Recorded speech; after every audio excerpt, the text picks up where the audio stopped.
پہلی بات میں نے یہ کہی تھی کہ رسول اللہ صلی اللہ علیہ وسلم کی اس میں بنیادی ذمہ داری تھی. تو کچھ احکام تو ایسے ہیں جو خاص رسول اللہ صلی اللہ علیہ وسلم کے لیے تھے، آپ کے ساتھ خاص تھے. ان کا میں نے یہاں ذکر نہیں کیا کیونکہ وہ معروف ہیں. آپ پیغمبر ہونے کی حیثیت سے کچھ آپ کے لیے الگ اور خاص احکام تھے، وہ آپ ہی کے لیے. لیکن آپ پر ایمان لانے والے جو لوگ تھے وہ بھی سب یکساں نہیں تھے ذمہ داریوں کے لحاظ سے. ان کی بھی ذمہ داری اور ان کی بھی حیثیت میں فرق تھا. تو مثال کے طور پر سب سے بنیادی اور اہم ذمہ داری وہ مکے میں جو لوگ آپ پر ایمان لائے یہ ان کی تھی. یہ ذمہ داری اصل میں انہوں نے ہی اٹھائی تھی. اور قرآن اس لیے آپ دیکھیں کہ وہ جماعت مہاجرین کا اور ان کی خاص حیثیت اور ذمہ داری کا ہمیشہ الگ ذکر کرتا ہے. اس میں باقی لوگوں کو اس طرح شامل نہیں. باقی لوگ ان کے بالتبع وہ ان کے معاون بن کے اس میں شمار ہوتے ہیں. تو جیسے مہاجرین جو ہیں وہ رسول اللہ کے معاون ہیں، اس طرح باقی مسلمان درجہ بدرجہ انصار جو ہیں وہ ان کے معاون ہیں. پھر انصار کے بعد اور ارد گرد کے بہت سے قبائل ہیں جن کو اعراب قرآن کہتا ہے، ٹھیک ہے، وہ بھی ہیں، لیکن ان کی ذمہ داریاں اور بھی کم ہیں. تو ان سارے گروہوں کی ذمہ داریوں میں اور حیثیت میں اور ان کے حوالے سے جو ہدایات بیان کی گئی ہیں وہ مختلف ہیں. تو بنیادی ذمہ داری مہاجرین کی تھی. قتال کی اجازت بنیادی طور پر مہاجرین کو دی گئی. انہوں نے قتال کر کے مکہ فتح کرنا ہے، یہ ذمہ داری بھی بنیادی طور پر مہاجرین کی تھی. انصار اس میں معاون کے طور پر شریک تھے. ان پر یہ ذمہ داری، انصار نے صرف یہ معاہدہ کیا تھا، اگر آپ سیرت میں دیکھیں، کہ ہم آپ کو پناہ دیں گے مکے میں، مدینہ میں، تاکہ یہاں سے آپ یہاں رہیں، اپنا جماعت منظم کریں اور عرب کے لوگوں کے ساتھ آپ نے جو بھی معاملہ کرنا ہے وہ کریں. تو مدینے کی حد تک ہم حفاظت کریں گے. مدینے پر حملہ ہوگا تو ہم آپ کی حفاظت، یہ ہم معاہدہ کرتے ہیں. مدینے سے باہر آپ نے جنگ کرنی ہوگی تو انصار اس ذمہ داری میں شریک نہیں تھے، ان کا معاہدہ یہ نہیں تھا. اسی لیے جب بعض موقعوں پر ضرورت پیش آئی، جیسے بدر میں آپ دیکھتے ہیں، تو نبی صلی اللہ علیہ وسلم نے بار بار یعنی ان کو حکم نہیں دیا لیکن ان کا اندیہ معلوم کیا، ان کو ترغیب دی. تب انصار نے کہا کہ ہاں جی ہم اس کے لیے تیار ہیں اور جہاں بھی آپ جائیں گے ہم آپ کے ساتھ جائیں گے. تو بنیادی ذمہ داری یہ مہاجرین کی تھی. اسی وجہ سے جو اقتدار کا وعدہ تھا کہ رسول اللہ صلی اللہ علیہ وسلم ایمان لانے والے ان کو اس سرزمین میں اقتدار ملے گا، وہ بھی مہاجرین کے لیے تھا. وعد اللہ الذین آمنوا منکم وعملوا الصالحات لیستخلفنہم فی الارض. اس میں انصار شامل نہیں تھے، یہ مہاجرین ہی تھے جن کو اقتدار کا وعدہ تھا.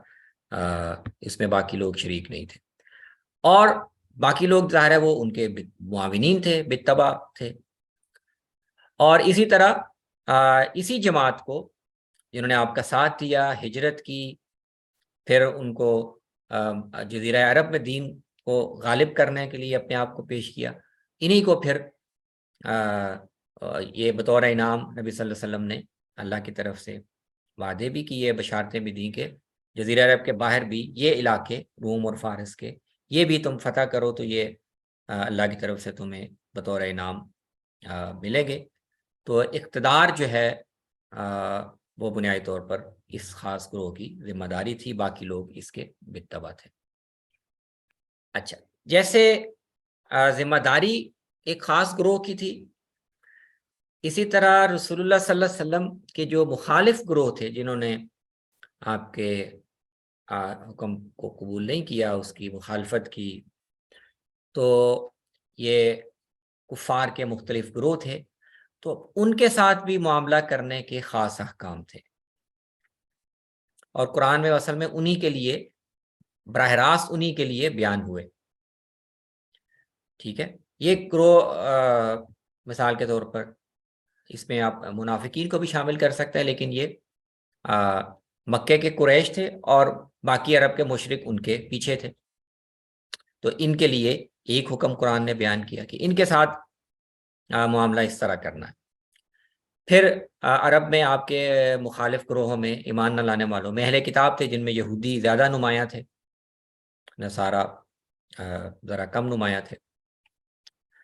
تو جب مسلمانوں کا اقتدار قائم ہو جائے، ان کا دین غالب ہو جائے، تو ان کے ساتھ کیا کرنا ہے، تو قرآن نے اس کا بھی حکم بیان کیا۔ تیسرا گروہ تھا منافقین کا، وہ بھی قرآن میں زیر بحث ہے، لیکن اس کے لیے کوئی اس طرح کا آخری حکم، حتمی حکم قرآن میں بیان نہیں کیا گیا۔ وجہ یہ ہے کہ وہ ایک طرح سے مسلمانوں کے اندر ہی شامل تھے، مسلمانوں سے الگ نہیں تھے، تو ان کے ساتھ ایک دوسرے گروہ کے طور پر معاملہ کرنا اتنا آسان نہیں تھا۔ تو اب یہ جو قرآن نے حکم دیا کہ جب یہ عمل مکمل ہو جائے تو سرزمین عرب کو چونکہ شرک سے تو پاک کرنا ہے، یہ تو آپ کی محنت اور جد و جہد کا بنیادی ہدف ہی یہ ہے کہ حرم، اللہ کا گھر اور حرم، اور یہ پوری سرزمین جو اس کا علاقہ ہے، یہاں پہ شرک نہیں ہو سکتا، شرک کو گوارا نہیں کیا جائے گا، شرک کا خاتمہ یہاں سے کرنا ہے۔ تو اس کے تحت بہت سے اقدامات کیے گئے۔ جتنے بھی سرزمین عرب میں مختلف بت خانے، استھان بنے ہوئے تھے شرک کی، وہ سب آپ نے اللہ کے حکم سے سب گرا دیے، ڈھا دیے، اور اسی کے تحت مشرکین جتنے، ان کو بھی حکم دیا گیا کہ بھئی اگر رہنا ہے یہاں تو یہاں پہ شرک تو نہیں قبول کیا جا سکتا، تو اسلام قبول کر لو۔ اسلام قبول نہیں کرتے تو پھر جان کا تحفظ، مال کا تحفظ نہیں ہوگا۔ اس سے ضمناً مفسرین یہ بھی اخذ کرتے ہیں کہ ہاں، اگر جس کو یہ گوارا نہیں ہے تو پھر وہ یہاں سے چھوڑ کے چلا جائے، کیونکہ یہ تو زمین اللہ نے اپنے دین کے لیے خاص کر لی ہے۔ اور اہل کتاب کے بارے میں حکم دیا گیا کہ ہاں، ان کے ساتھ، ان کو اپنے مذہب پر تو قائم رہنے کی اجازت ہے، کیونکہ یہ بھی آسمانی کتابوں کے ماننے والے ہیں، البتہ یہ انڈیپینڈنٹ ہو کر نہیں رہ سکتے۔ ان کو اب مسلمانوں کے اقتدار اور بالادستی کو قبول کرنا ہوگا اور ان کے تابع ہو کر رہنا ہوگا، تاکہ یہ کوئی سرکشی اور شرارت نہ کر سکے۔ تو یہ حکم بھی آپ دیکھیں براہ راست انہی گروہوں کے لیے تھے۔ تو بعد میں جب یہ ان گروہوں کے بعد کچھ اور گروہوں کے لیے بھی اور علاقے فتح ہوئے، نئی قومیں داخل ہوئیں، تو پھر صحابہ کو اس میں پھر کچھ بحث اور اجتہاد کرنا پڑا کہ ان کے ساتھ اب ہم کیا کریں، ٹھیک ہے نا۔ اور اس کی وجہ یہی تھی کہ وہ قرآن کے ان احکام کو وہ سمجھ رہے تھے کہ یہ ساری دنیا کے لیے اللہ نے بیان نہیں کی ہے کہ دنیا میں جہاں جہاں مشرک ہیں ان کو ختم کر دو، ٹھیک ہے۔ اور یا چلے اہل کتاب تو اور جگہ ہو سکتے ہیں، ان کے ساتھ آپ یہ معاملہ کر سکتے ہیں، لیکن ان کے علاوہ اور بھی گروہ ہیں نا، ان کا کیا کریں۔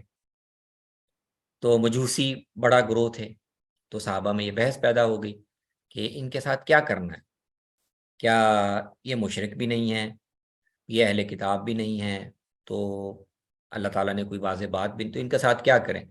تو مختلف آراء پیدا ہوئیں، پھر ایک رائے جو پریویل کری وہ یہی تھی کہ ان پر بھی ہم اہل کتاب ہی کا حکم جاری کرتے ہیں، یہ بھی جزیہ اگر دے دیں تو یہ بھی اپنے مذہب پر قائم رہ سکتے ہیں۔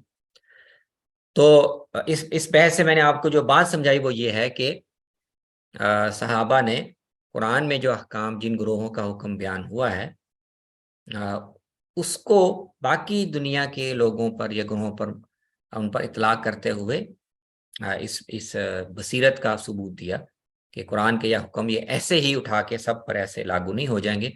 اصلاً یہ نبی صلی اللہ علیہ وسلم، عرب کے جو مشرک ہیں ان کے لیے یہ حکم تھے، کہ مقصد یہ تھا کہ یہ خطہ شرک سے پاک ہو جائے، تو باقی دنیا کے مشرکوں کا معاملہ یہ نہیں ہے، تو یہ حکم بے عینی ہی ایسے ہی اٹھا کر ان پر نافذ نہیں کیا جائے گا۔